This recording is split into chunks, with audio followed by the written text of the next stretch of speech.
but my girlfriend did move in.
Yesterday was Tuesday. Tuesdays are pretty busy for me. I have quite a bit of meetings, from one-on-one with my manager to project syncs. Seems like Tuesdays are just, the day that gets loaded up the most. Mondays aren't so bad. I have usually 1 or 2 meetings on Monday. But today's now Wednesday. Did have a couple meetings today, project syncs as well. Working on a couple different projects. And another one coming down the pipeline. So pretty busy at work, but things are good. The work I'm doing, I enjoy doing, building some cool stuff that will hopefully be coming next year. And aside from work, I've been pretty busy personally, and it's starting to slow down a little bit now that the fall's coming and it's starting to cool down, and I'm not really going out doing as much as I did over the summer. But my girlfriend did move in, and October 5th, so we've been settling in, and obviously I already have a furnished apartment and everything like that, so we were kind of anticipating this for a while, her moving in. And there was a few things that we had to take care of when she moved in, like get a dresser and get some other stuff, just so that she has a place to put her clothes and whatnot. I do have a walk-in closet, and I don't own a lot of clothes, so I didn't take quite up half of it, but I had to get some dresser and stuff like that. And then obviously the furnishing of the apartment is still a work in progress, right? It never really ends. There's been some big pieces that I've been wanting, one being my headboard for the room. It's the first time I've had a headboard I haven't had a bed frame in probably since I was in high school, and I haven't had a headboard ever since then, right? And that's just mainly because I'm in a wheelchair, so I have a bed that's on wheels. I used to use like a medical bed when I was younger, just a regular single bed. But as I got older and started progressing my career, I started earning more money, so I invested in a bed. And invested, strong word, I understand, but it was a big upgrade, and I bought a Tempur-Pedic split king probably like 3.5 years ago. And one of my good friends who helps me out with a lot of different things, like hanging my TVs and setting up my setup and stuff for work, who's done that for years, he put wheels on my side of my bed. So it is a split king, so it's like an XL twin bed. There's 2 of them side by side, and each has their own adjustable platform. And my side has wheels on it. It's the same height, so you can't even tell the difference unless you physically look under the bed and look at the wheels. So I can't use a bed frame because I need my bed to move.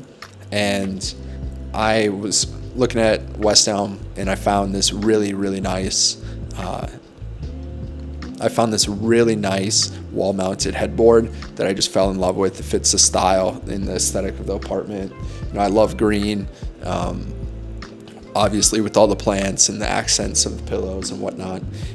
Just makes it feel really lively. So I've been wanting this headboard for a long time, probably like 8-9 months, and I finally bought it. I had to get all the other pieces of furniture first, from a kitchen table to all this media stand behind me, stuff I've showed off in my previous videos. But the headboard came in. I finally bought it. It was like $1,000 with delivery. Just absurd for a headboard. And I know I could have bought a cheaper headboard somewhere else, but I just really liked it, and it just fits. And anyways, it took like 6 weeks to build and ship.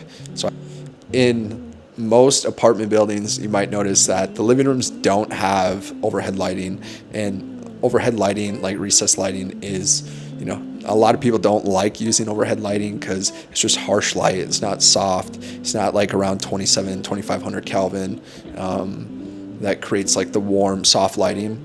And that's what I prefer as well, the soft lighting. As you can see, I have a lot of soft lighting around my apartment. But one of the areas that was lacking is my living room. And I do have some lights here behind my shoulder, but I have a pretty big living room, and there's nothing towards like the sectional over here that has good lighting. I still need to get a lamp or something, but it takes me a while to settle on something that I really like.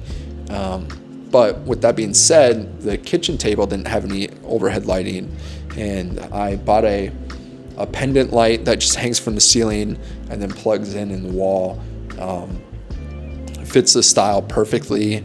It's like a brass finish with on the hardware, and then a green shade. And it's from a company called Schoolhouse, which I found randomly. I don't even know how I stumbled upon it. Probably just looking up different pendant lights. Anyways, I really wanted to buy it, and I finally pulled the trigger. It's like a $350 pendant light, so not cheap. Obviously, cheaper options are available, but I like it. It fits perfectly, and it's great. I have a Govee light bulb in it, so I can adjust the brightness and also adjust the color. So if I want it more soft or cooler color, I could adjust. Or if I even want to go to red or something like that, I can. But it just really changes like the feeling when you're at the dinner table having a meal, and you can turn down the soft lighting. You don't need to have the overhead recessed lighting from the kitchen on.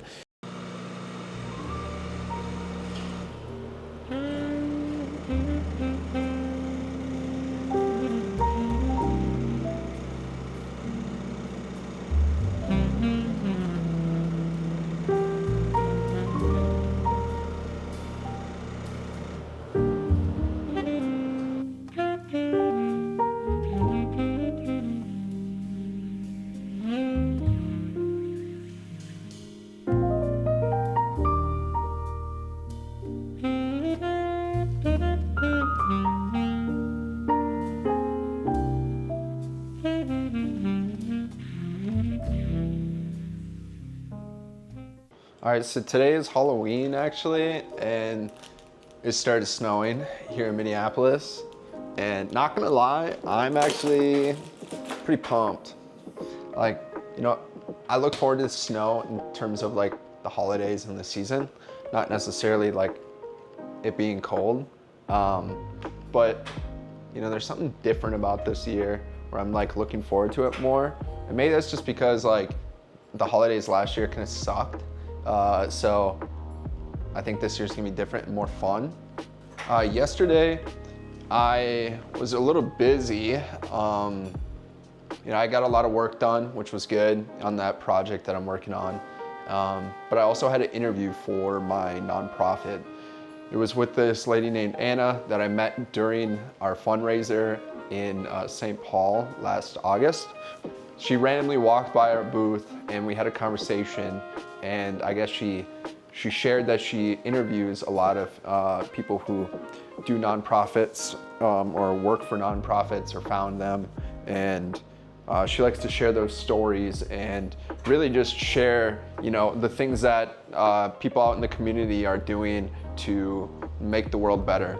And so her and her cameraman came and just we set up in my living room. I'll probably drop in a picture of them that we took a picture at the end of our interview.